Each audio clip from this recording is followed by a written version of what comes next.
नमस्कार, मैं हूं सत्यपाल और आप देख रहे हैं CWB हिंदी न्यूज। शक संवत 1948 विक्रम संवत 2083 आज ज्येष्ठ मास के शुक्ल पक्ष की तृतीय तिथि और दिन मंगलवार है। तदनुसार अंग्रेजी तारीख 19 मई सन 2026। सबसे पहले आज की सुर्खियां। हरियाणा में आसमान से बरसने लगी आग, 8 जिलों में हीटवेव का अलर्ट जारी। हरियाणा में पुराने BC सर्टिफिकेट मान्य होंगे। NCR में टैक्सी डिलीवरी कंपनियों को CNG या फिर इलेक्ट्रिक व्हीकल इस्तेमाल करने होंगे। जानेंगे कैबिनेट मीटिंग के अहम फैसले। हरियाणा में वीटा दूध महंगा हुआ, 500 ml फुल क्रीम पैकेट पर 1 रुपये ज़्यादा देना होगा, तो वहीं 1 लीटर पर 2 रुपये बढ़े। हरियाणा में हर ब्लॉक स्तर पर खुलेंगे उद्योग, 10 नई पॉलिसी की कैबिनेट में मंजूरी। प्राकृतिक खेती करने वाले किसानों के लिए खुशखबरी, 5 साल तक 10,000 रुपये प्रति एकड़ सब्सिडी देगी हरियाणा सरकार। बताएंगे पूरी अपडेट। ITI में दाखिले के लिए जून के पहले हफ्ते में खुलने जा रहा है पोर्टल, समय रहते तैयार कर ले अपने दस्तावेज। हरियाणा जनगणना ड्यूटी में लगे 115 कर्मचारियों पर FIR होगी, 6 जिलों में सेंसस बाधित। हरियाणा कैबिनेट मीटिंग में गूंजा 200 करोड़ का घोटाला, मंत्री विपुल गोयल ने चर्चा के लिए रखा, बोले इसकी जांच कराए सरकार। महेंद्रगढ़ में जनगणना ड्यूटी में लगे टीचर्स को राहत, 20 मई तक स्कूल नहीं जाना पड़ेगा, स्कूल एन्यूमरेटर और सुपरवाइजर को प्राथमिकता। मनीषा डेथ मिस्ट्री, CBI अधिकारी बदले, भिवानी में पिता बोले दिल्ली जाकर मिले, खुलासे में देरी पर परिवार टूट रहा, 7 जून को होगी महापंचायत। छात्रों के विरोध के बाद CBSE ने पुनर्मूल्यांकन फीस में की बड़ी कटौती, अब स्कैन कॉपी के लिए देने होंगे इतने रुपए। पेटीएम का पॉकेट मनी फीचर लॉन्च हुआ, बच्चे बिना बैंक अकाउंट कर सकेंगे UPI पेमेंट, मंथली लिमिट 15,000 रुपये, पेरेंट्स के पास खर्च का होगा पूरा कंट्रोल। नॉर्वे ने PM मोदी को सर्वोच्च सम्मान दिया, उनका ये 32वां अंतर्राष्ट्रीय सम्मान। मध्य प्रदेश, राजस्थान समेत 9 राज्यों में 45 डिग्री सेल्सियस पार जाएगा पारा। यूपी का बांदा देश में सबसे गर्म, तापमान 46.4 डिग्री सेल्सियस पहुंचा, तो बिहार में गर्मी से 27 छात्राएं हुई बेहोश। और 19 घंटे बंद रहेंगे विश्व प्रसिद्ध खाटू श्याम मंदिर के कपाट। 19 मई यानी आज रात्रि 10 बजे से लेकर 20 मई को शाम 5 बजे तक आम दर्शनार्थ रहेंगे बंद। और अब खबरें विस्तार से। हरियाणा में गर्मी का दौर बढ़ता ही जा रहा है। पिछले दिनों सक्रिय हुए मौसम प्रणाली का असर खत्म होते ही अब आग उगलने वाली गर्मी का एहसास हो रहा है। दोपहर के समय लोगों का घर से निकलना दूभर हो गया है। राज्य के कई हिस्सों में लू चलने की चेतावनी जारी है। विभाग के अनुसार महेंद्रगढ़, भिवानी, चरखी दादरी, सिरसा, फतेहाबाद और हिसार में अलग अलग स्थानों पर लू का ज्यादा असर देखने को मिलेगा। प्रदेश में सबसे अधिक तापमान सिरसा में दर्ज किया गया, जो कि 44 डिग्री सेल्सियस के आसपास रहा। वहीं रोहतक, नारनौल, हिसार और फरीदाबाद जैसे जिलों में तापमान 42 डिग्री सेल्सियस का आंकड़ा पार कर गया है। लगातार बढ़ती गर्मी के कारण दोपहर के समय गर्म हवाओं का असर अधिक देखने को मिल सकता है। इसलिए लोगों से सलाह है कि पर्याप्त पानी पिए और हल्के रंग के कपड़े पहने। खासकर बच्चे और बुजुर्ग अपनी सेहत का विशेष ख्याल रखें। मौसम विभाग ने 19 मई यानी आज महेंद्रगढ़, रेवाड़ी, गुरुग्राम, हिसार, जींद, भिवानी, चरखी दादरी, मेवात, पलवल, फरीदाबाद, रोहतक, सिरसा और फतेहाबाद में हीटवेव चलने की संभावना जताई है। तो गर्मी बढ़ने से बिजली और पानी की मांग बढ़ सकती है। ऐसे में लोगों को पानी के सदुपयोग की सलाह दी गई है। 25 मई से 2 जून के बीच नौतपा भी शुरू होगा, जिसमें इस बार रिकॉर्ड तोड़ गर्मी देखने को मिल सकती है। लेकिन राहत की बात यह है कि नौतपा के दौरान बीच बीच में मौसम बदलने की संभावना जारी है। हरियाणा के मुख्यमंत्री नायब सिंह सैनी की अध्यक्षता में सोमवार को कैबिनेट मीटिंग हुई। 6 घंटे चली इस मीटिंग में 27 एजेंडे रखे गए थे। सरकार ने BC-A और BC-B कैटेगरी के नॉन क्रीमी लेयर सर्टिफिकेट की वैधता को लेकर एक अहम और बड़ा फैसला लिया है। 23 जुलाई 2024 से पहले जारी सर्टिफिकेट को भी मान्य कर दिया गया है, जिससे कि SPSC की भर्ती प्रक्रिया में उम्मीदवारों को राहत मिलेगी और पुरानी सर्टिफिकेट को लेकर उलझन दूर हो जाएगी। NCR में प्रदूषण कम करने और यात्रियों की सुरक्षा बढ़ाने के लिए ओला व उबर जैसी ऐप आधारित टैक्सी और फूड व अन्य डिलीवरी कंपनियों को CNG या फिर इलेक्ट्रिक या कम प्रदूषण करने वाले वाहन इस्तेमाल करने होंगे। गाड़ियों में सुरक्षा उपकरण और यात्रियों व ड्राइवरों का बीमा अनिवार्य किया गया है। मुख्यमंत्री नायब सिंह सैनी ने बताया कि जिन सरकारी कर्मचारियों ने यूनिफाइड पेंशन स्कीम यानी UPS को चुना है, उन्हें एक और मौका मिलेगा कि वे फिर से NPS में वापस आ सकें। यह मौका सिर्फ एक बार मिलेगा और रिटायरमेंट से 1 साल पहले तक ही इसका फायदा उठाया जा सकेगा। हरियाणा में दूध उपभोक्ताओं को अब ज्यादा कीमत चुकानी होगी। Ballabhgarh milk producers union limited यानी वीटा ने दूध के दाम बढ़ा दिए हैं। ये नए दाम 20 मई 2026 को लागू हो जाएंगे, यानी 19 मई की रात से ही दूध जो आएगा वो महंगा होगा। बल्लभगढ़ यूनिट में आने वाले एरिया में ही ये नए दाम लागू होंगे। वीटा फुल क्रीम दूध 500 ml पैक की कीमत अब 35 से बढ़कर 36 रुपए और 1 लीटर पैक की कीमत 69 रुपए से बढ़कर 71 रुपए कर दी गई है। टोन्ड मिल्क के 500 ml पैक पर 1 रुपए और 1 लीटर पैक पर 2 रुपए की बढ़ोतरी हुई है। वहीं डबल टोन्ड दूध की कीमतों में भी 1 से 2 रुपए तक इजाफा किया गया है। Haryana dairy development cooperative federation की एक रिपोर्ट के मुताबिक विटा रोजाना 10 लाख लीटर दूध की प्रोसेसिंग करता है। विटा बफेलो A2 मिल्क के दामों में सबसे अधिक बढ़ोतरी की गई है। इसका 500 ml पैक 37 रुपए से बढ़ाकर 39 रुपए और 1 लीटर पैक 73 रुपए से बढ़ाकर 78 रुपए कर दिया गया है। हरियाणा में विटा प्लांट जींद, अंबाला, रोहतक, बल्लभगढ़, फरीदाबाद, सिरसा और कुरुक्षेत्र में है। इसके अलावा राज्य भर में विटा के 665 से अधिक मिल्क बूथ हैं, जहां रोजाना दूध और डेयरी उत्पादों की बिक्री होती है। अभी तक जो सरकारी आदेश मिला है वो सिर्फ बल्लभगढ़ प्लांट के लिए है।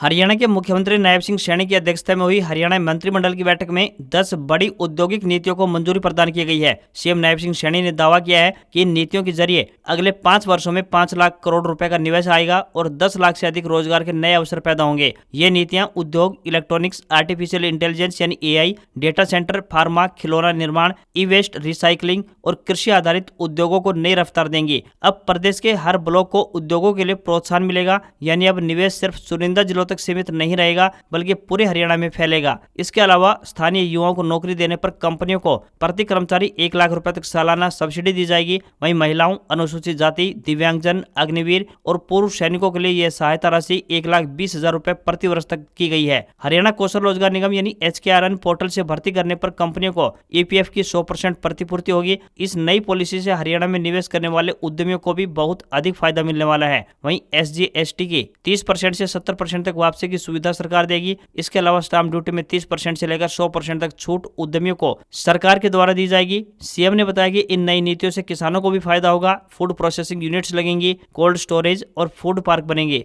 फसल खराब होने का नुकसान घटेगा तो वही उपज का बेहतर दाम मिलेगा। हरियाणा में सरकारी कर्मचारी जनगणना ड्यूटी से दूरी बना रहे हैं। ड्यूटी लगाए जाने के बावजूद बहुत से कर्मचारी गणना करने नहीं पहुंचे। इसी वजह से प्रशासन की ओर से 6 जिलों में 36 कर्मियों पर FIR दर्ज कराई गई है। अभी करीब 80 कर्मियों की ओर से नोटिस के जवाब का इंतजार है। इन पर भी FIR की तैयारी है, जिनमें अधिकतर सरकारी टीचर शामिल हैं। गुरुग्राम में 19, फरीदाबाद में 22 और सोनीपत में 18 कर्मियों पर FIR दर्ज कराने के लिए पुलिस को लिस्ट सौंप दी गई है। वहीं पंचकुला में 21 कर्मियों को नोटिस जारी किया गया है। सरकार ने स्पष्ट किया है कि FIR के बाद निलंबन की कार्रवाई भी होगी। दूसरी तरफ कर्मचारियों का कहना है कि उन पर एक्स्ट्रा काम का बोझ डाल दिया गया है। कई कर्मचारियों को तो वोटर लिस्ट रिवीजन यानी SIR, जनगणना के साथ साथ स्कूल का काम भी करना पड़ रहा है। फील्ड में लोग उल्टे सीधे सवाल पूछते हैं, डाटा लीक का हवाला देते हुए भगा देते हैं। कई जगह कर्मचारी की बाइक चोरी होने, वहीं कुत्ते के हमले के मामले भी सामने आए हैं। इस तरह की कई वीडियो सामने आ चुकी हैं। हरियाणा के स्कूलों में पहले से ही टीचरों के 15,000 प्लस पोस्ट खाली पड़े हैं। कई स्कूलों में सिर्फ एक टीचर है और उसे भी जनगणना में लगा दिया गया है। इससे पढ़ाई ठप होने का खतरा लगातार बना हुआ है।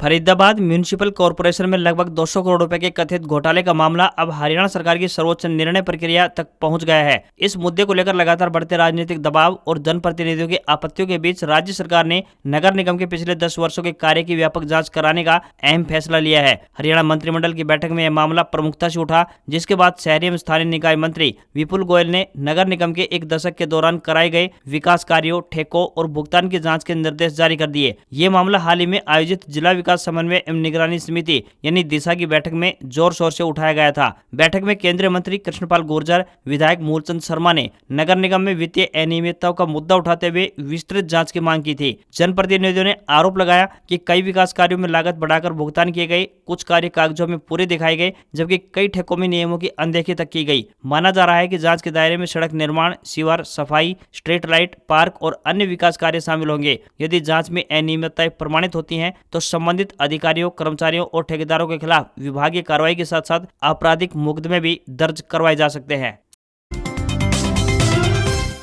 भिवानी के गांव डाणी लक्ष्मण निवासी टीचर मनीषा मौत मामले में सीबीआई जांच जारी है, लेकिन अभी तक खुलासा नहीं होने के चलते परिवार द्वारा पंचायतों का सहारा लिया जा रहा है। मनीषा के पिता संजय कुमार ने बताया कि हम पिछली 12 मई को सीबीआई से मिले थे। वे दिल्ली मिलकर आए थे। गाँव के भी कई लोग शामिल थे। इस दौरान आश्वासन दिया गया था कि इन्वेस्टिगेशन चल रही है, जल्द ही खुलासा करेंगे। जैसे जैसे समय बीत रहा है तो दिक्कत हो रही है, परिवार भी टूटता जा रहा है, इसलिए हमें पंचायत में जाना पड़ रहा है। उन्होंने कहा कि 52 गाँव के प्रतिनिधियों ने 7 जून को महापंचायत महापंचायत करने का फैसला लिया है। 7 जून को महापंचायत में आगे का फैसला लिया जाएगा। संजय ने कहा कि सीबीआई का अभी तक कोई खास रिस्पॉन्स नहीं लग रहा है। पहले जो ऑफिसर थे वे चेंज कर दिए हैं, दूसरे ऑफिसर आए हुए हैं। कभी कह देते हैं कि डीवीआर की रिपोर्ट नहीं आई है, कभी कुछ नहीं आया है, इन्वेस्टिगेशन चल रही है। कोई संतोषजनक जवाब उनकी तरफ से अभी तक नहीं आया है। अभी तक सीबीआई ने कोई टाइमलाइन भी नहीं दी है। उन्होंने कहा कि अभी तक सरकार को हम 2 बार ज्ञापन सौंप चुके हैं, लेकिन सरकार का कोई रिस्पॉन्स नहीं आया है। संजय ने कहा कि सीबीआई जांच लंबी चल रही है, यह एक राजनीतिक मामला है, स्पष्ट दिखती बात है। अगर आम मामला होता या फिर आम व्यक्ति होता तो यह प्रशासन उसे आराम से गिरफ्तार कर लेता। कोई न कोई राजनीतिक दबाव अवश्य है, इसलिए सब दबा रहे हैं। उनको पता है कि गरीब परिवार है, ऐसा ही मामला है, दब जाएगा मामला। लेकिन हमने भी यह ठान लिया है कि चाहे कुछ भी हो जाए, हम जब तक जिएंगे बेटे के न्याय के लिए लड़ते रहेंगे। उनकी मांग है कि सीबीआई की जांच का खुलासा हो जाए, जो सच्चाई है वो सबके सामने आ जाए और उनका खुलासा कर दे।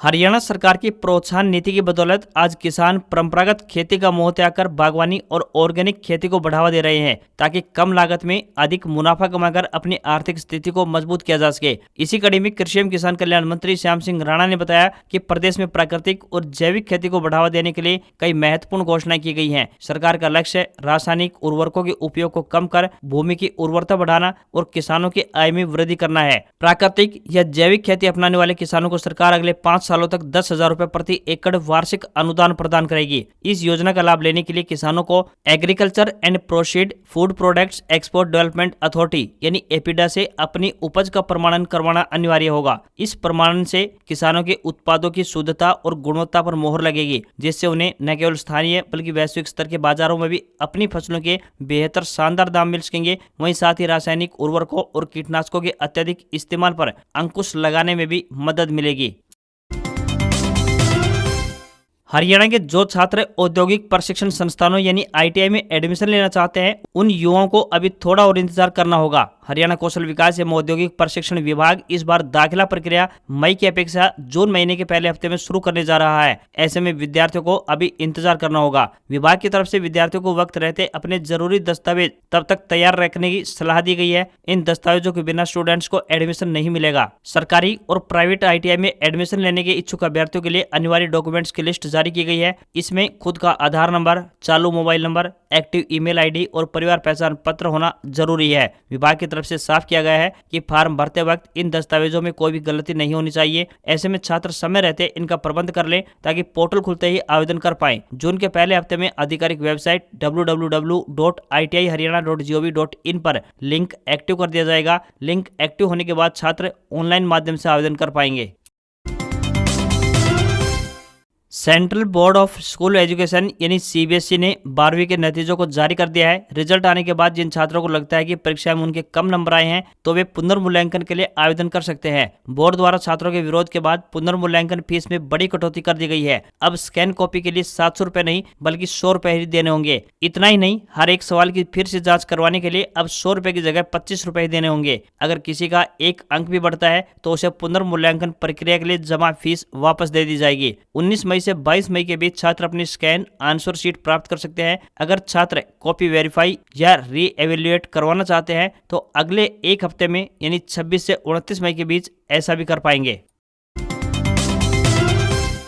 हरियाणा सरकार की बहुचर्चित दीनदयाल लाडो लक्ष्मी योजना से जुड़ी एक अच्छी खबर सामने आ रही है, जिसका सीधा फायदा प्रदेश के महिलाओं को मिलेगा। बता दें कि लाडो लक्ष्मी योजना में बदलाव के बाद अब उन महिलाओं को भी इस योजना का लाभ मिलेगा जिनके बच्चों ने कक्षा 10वीं और 12वीं की बोर्ड परीक्षा में 80% या फिर इससे ज्यादा अंक हासिल किए हैं। प्रदेश सरकार ने इस योजना में 3 नई श्रेणियों को शामिल किया है, जिनमें अधिकतम 3 बच्चों तक लाडो लक्ष्मी योजना का लाभ मिलेगा, बशर्ते परिवार की सालाना आमदनी 1,80,000 रुपए से कम होनी चाहिए। और ऐसे परिवारों के सरकारी स्कूलों में पढ़ रहे बच्चे 10वीं और 12वीं कक्षा में 80% या इससे ज्यादा नंबर लेकर आते हैं तो उन बच्चों की माताओं को भी दीनदयाल लाडो लक्ष्मी योजना का लाभ दिया जाएगा। बच्चों में कुपोषण को रोकने के लिए भी प्रदेश सरकार द्वारा नई पहल की गई है। कोई बच्चा जो कुपोषित या एनीमिया ग्रस्त था वह पोषित और स्वस्थ होकर ग्रीन जोन में आ जाता है तो ऐसी माताओं को भी हर महीने 2100 रुपए का लाभ मिलेगा। वहीं लाडो लक्ष्मी योजना के तहत महिलाओं के खातों में इस समय 2100 रुपए की राशि भेजी जा रही है। अब इस राशि में से 1100 रुपए सीधे महिलाओं को मिलेंगे और 1,000 रुपए सरकार एफडी में जमा करवाएगी। इस डिपॉजिट का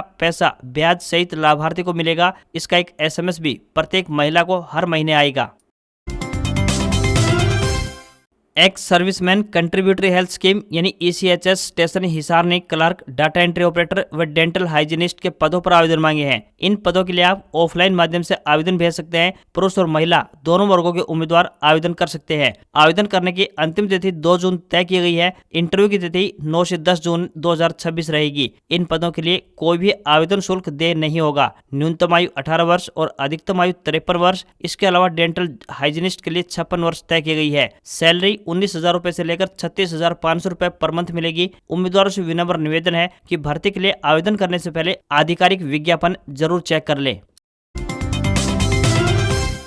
पेटीएम ने टीनेजर्स के लिए Paytm pocket money feature launch किया है, जिसके जरिए वे बिना खुद का बैंक अकाउंट खोले सुरक्षित डिजिटल पेमेंट कर सकेंगे। इस नए फीचर में पेरेंट्स को बच्चों के खर्च पर नजर रखने, मंथली लिमिट तय करने और रियल टाइम ट्रैकिंग करने की भी पूरी सुविधा मिलेगी। पेटीएम ने 18 मई सोमवार को आधिकारिक तौर पर इसका ऐलान कर दिया है। कंपनी के बयान के मुताबिक पेरेंट्स और परिवार के भरोसेमंद सदस्य अपने बच्चों को सुरक्षित और रेगुलेटेड पेमेंट एक्सेस दे सकते हैं। वे अपने पेमेंट ऐप के जरिए बच्चों के लिए एक तय खर्च सीमा निर्धारित कर सकेंगे, जिससे पेरेंट्स अपने बच्चों के हर ट्रांजैक्शन को लगातार ट्रैक कर पाएंगे और उनका कंट्रोल हमेशा बना रहेगा। भारत में टीनेजर्स हर दिन शॉपिंग, मोबाइल रिचार्ज, मेट्रो किराया, कैब बुकिंग और स्कूल कॉलेज की कैंटीन जैसे जरूरी कामों के लिए लगातार डिजिटल पेमेंट कर रहे हैं। वर्तमान में कई बच्चे इन खर्चों के लिए पूरी तरह से पेरेंट्स या फिर कैश पर निर्भर हैं। पेटीएम पॉकेट मनी के जरिए बच्चों को एक सुरक्षित माध्यम मिलेगा, जिससे परिवारों में छोटी उम्र से ही जिम्मेदार वित्तीय आदतें विकसित करने में भी मदद मिल पाएगी। राजस्थान, मध्य प्रदेश समेत मैदानी इलाकों के 9 राज्यों में भीषण गर्मी का अलर्ट जारी किया गया है। पंजाब, हरियाणा, चंडीगढ़, दिल्ली, महाराष्ट्र का विदर्भ, मराठवाड़ा और तेलंगाना भी येलो अलर्ट पर है। मौसम विभाग के मुताबिक इन राज्यों में कई जिलों का तापमान 45 डिग्री सेल्सियस का आंकड़ा पार कर गया है। गर्मी का यह दौर पिछले एक हफ्ते से जारी है। रविवार को यूपी का बांदा 46.4 डिग्री सेल्सियस के साथ देश का सबसे गर्म शहर रहा है। राजस्थान के बीकानेर, बाड़मेर में पारा 45 डिग्री सेल्सियस और MP के खंडवा में 44.5 डिग्री सेल्सियस रिकॉर्ड किया गया। देश के बाकी हिस्सों की बात करें तो केरलम, तमिलनाडु, कर्नाटक, असम, मेघालय, अरुणाचल प्रदेश, नागालैंड, मणिपुर, मिजोरम और त्रिपुरा में भारी बारिश हो सकती है। आज यानी 19 मई को उत्तर प्रदेश में कुछ जगहों पर भीषण लू चल सकती है, तो वहीं हरियाणा, चंडीगढ़, दिल्ली, मध्य प्रदेश, पंजाब, राजस्थान और महाराष्ट्र में कुछ जगहों पर लू चलने की आशंका जताई गई है। कल यानी 20 मई की बात करें तो उत्तर प्रदेश, हरियाणा, चंडीगढ़, दिल्ली, मध्य प्रदेश, पंजाब, राजस्थान, तेलंगाना और महाराष्ट्र में हीट वेव की आशंका जताई गई है।